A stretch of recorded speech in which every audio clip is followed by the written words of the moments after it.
Hi, I'm Caroline from Stockport Jobs Match, and for today's daily reel as part of Post-16 Careers Week, I'm going to be talking to you about problem solving and the growth mindset. So what to do if things go wrong and the skills you'll need to overcome setbacks and cope with change. Now, it's important to know that at all stages and ages of your career, personal and professional, things can and do inevitably go wrong. So don't think for a second that once you're an adult with more control over your decisions and day-to-day lives, that it's all plain sailing. Everyone has good days and bad days. We all experience successes and failures. We all have some things that go according to plan and others that are a complete disaster.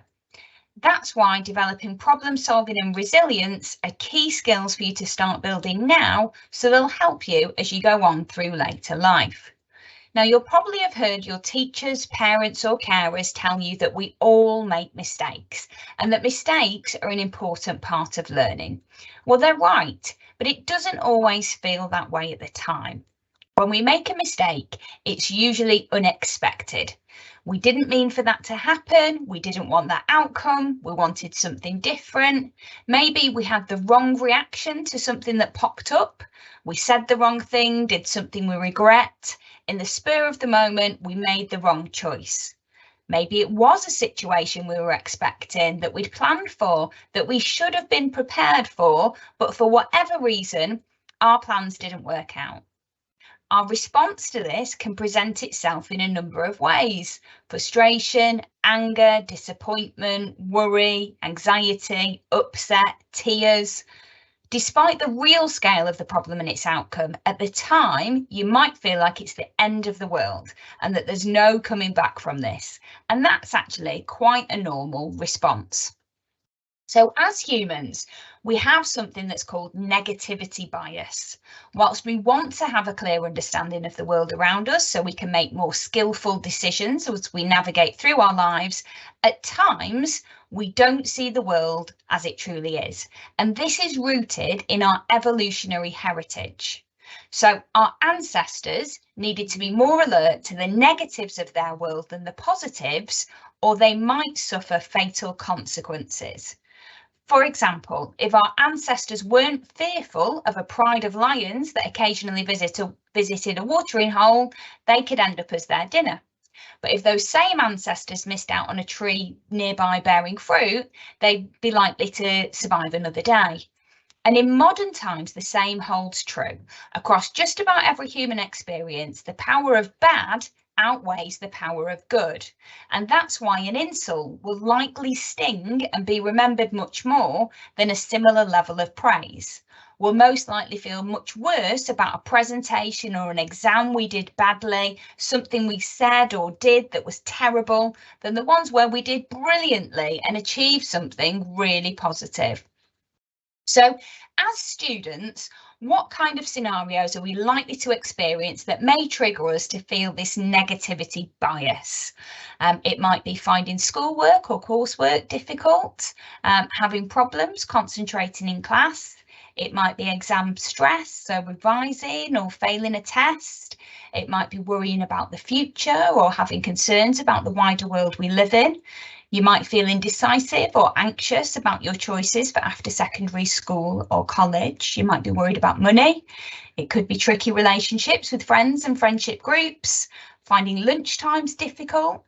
It might be not getting on with teachers or feeling like you're labelled as trouble. It might be bullying or receiving inappropriate comments from classmates or teachers. Problems at home, like your parents' relationships, sibling issues, a housing problem, or simply feeling unsupported. It might be returning to school after time away, going to school or college with anxiety, depression, or other mental health conditions, or it might be specific difficulties like dyslexia, ADHD, or autism, for example. Now, these worries or problems might present themselves in different ways, as we've said. So sometimes it might be physical symptoms, others it might be less visible emotional ones, such as feeling anxious on your way to school or college, worrying about what might happen that day. You might feel withdrawn from sharing your ideas in class or chatting to your friends. You might feel not as confident in yourself or your work, or feeling like you're not good enough. You might feel demotivated to do your school or college work. It might be headaches or stomach aches, thinking about the problems that you're facing, seeing your marks drop because you find it difficult to focus. You might feel stressed or angry at things that didn't make you feel that way before, find everyday tasks becoming difficult, or just feel generally down. If you feel like this, sometimes or often, it's important to recognise how you're feeling, try to understand why you are feeling this way, perhaps recognising when others might be experiencing this, and know where to go to ask for help. So there's lots of different types of support available for young people at school or college. You might try talking to someone you know and trust, like a friend, a classmate, a family member, or a teacher. You could seek help from your school or college pastoral care, wellbeing or counselling services. You might try accessing confidential support from other services. For example, if you prefer to access support online, there's things like Kooth or Togetherall or SilverCloud if you're over 18. If you prefer to speak to someone, there's services like Open Door or Shout text service. And if you need help straight away, you can call Samaritans or Hopeline or 999 in an emergency. So first things first, it's important to ask for and seek out help when you need it. Know how to recognise signs that you're struggling in yourself and others, and never be afraid to admit that you need extra support. However, on a more positive note, there are lots of problems, challenges and changes that we might encounter that can be resolved by developing some positive skills and tools to deal with them on a day-to-day basis.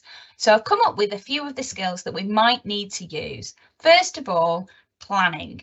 Now, having a plan involves actively thinking about the task or situation at hand, considering what could happen, researching possible outcomes or solutions, and making an informed decision about the best path to take. Now, throughout our academic careers, we're actively taught to be good at organising ourselves and making plans, whether it be completing homework or coursework on time, creating a presentation or project in a team, planning to revise and prepare for exams and assessments, for example. Now, if we can make a plan for success, we can also make a plan to fail. And by that, I mean creating a realistic backup plan. So considering what could go wrong and how you might respond to it, or choosing your next best alternative if your first choice or your plan A doesn't work out. So planning strategies and considering your options are a really good place to start to minimise the impact of problems and change by feeling more in control of things that could happen.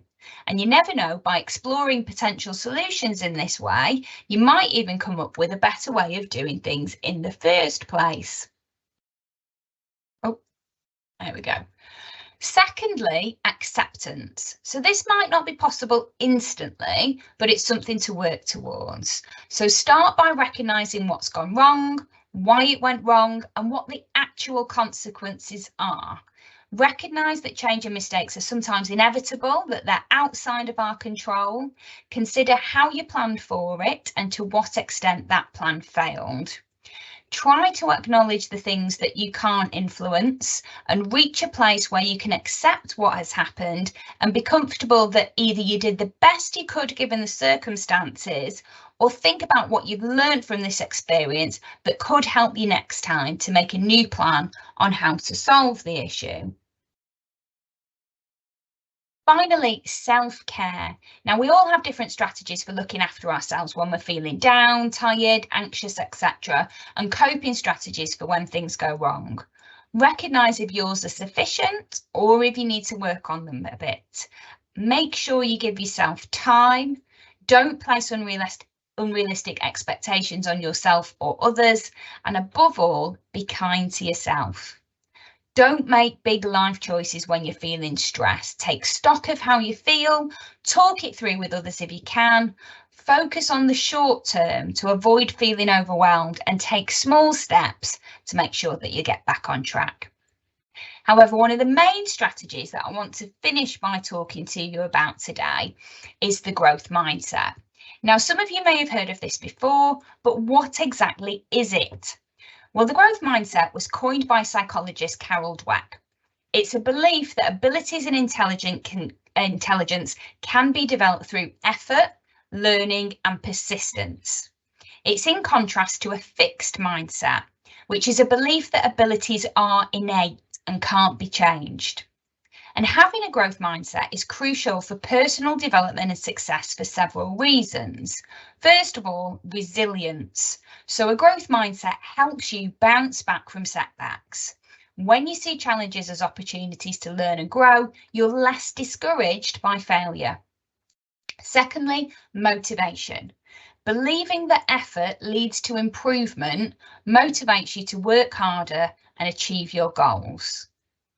Thirdly, continuous learning. So with a growth mindset, you're more likely to seek out new experiences, acquire new skills, and expand your knowledge.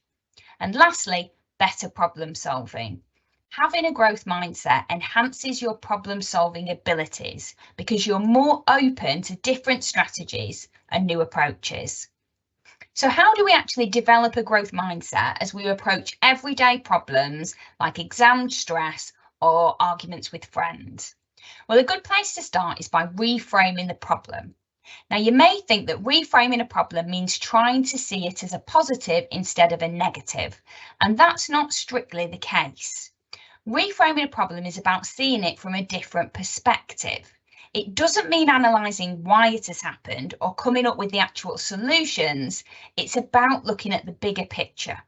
So reframing a problem starts by asking yourself questions to challenge the assumptions you've made about the issue to help you deal with it more rationally and put it into context.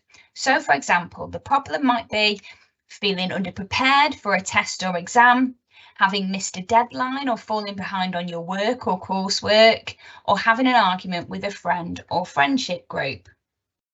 So some of the questions that we might ask ourselves to tackle these problems, to reframe these challenges, are things like, what outcome do I want or need to achieve, and what does a good outcome look like?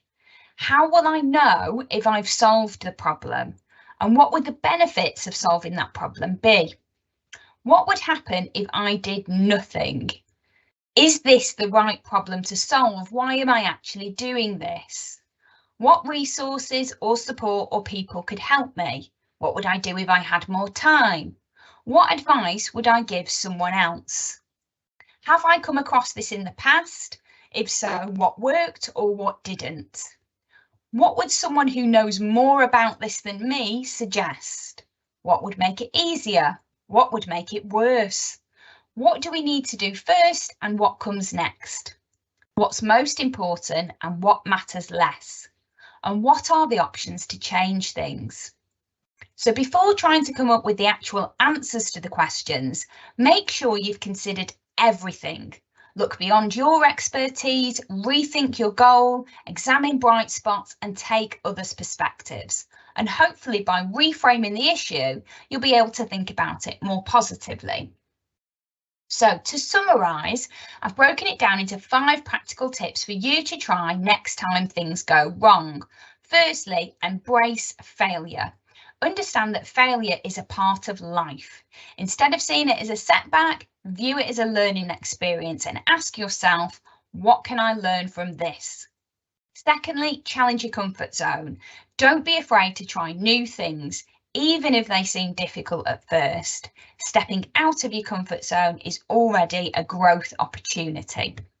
Thirdly, stay persistent. When faced with a challenge, keep trying. Remember that success often comes after multiple attempts.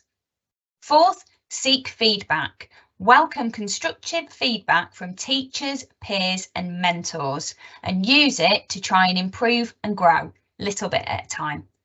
And lastly, develop a love for learning. So by cultivating a curiosity for knowledge and a passion for new things, read, explore and engage with new ideas regularly.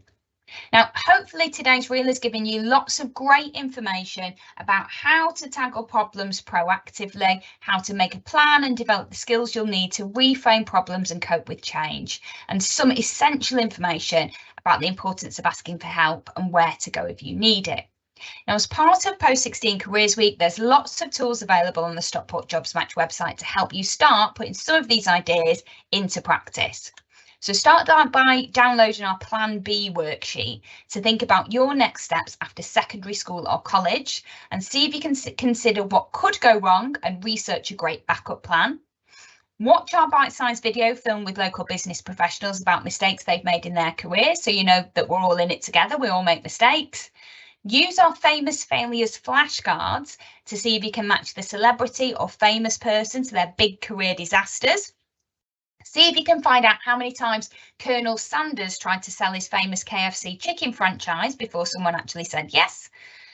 There's lots of other resources available in our schools and colleges hub for you to explore, from how to overcome test anxiety to coping with change, researching support service for young people to talking through common student concerns. Thank you for watching our daily reel, and be sure to check out our other reels available throughout the week. Thank you.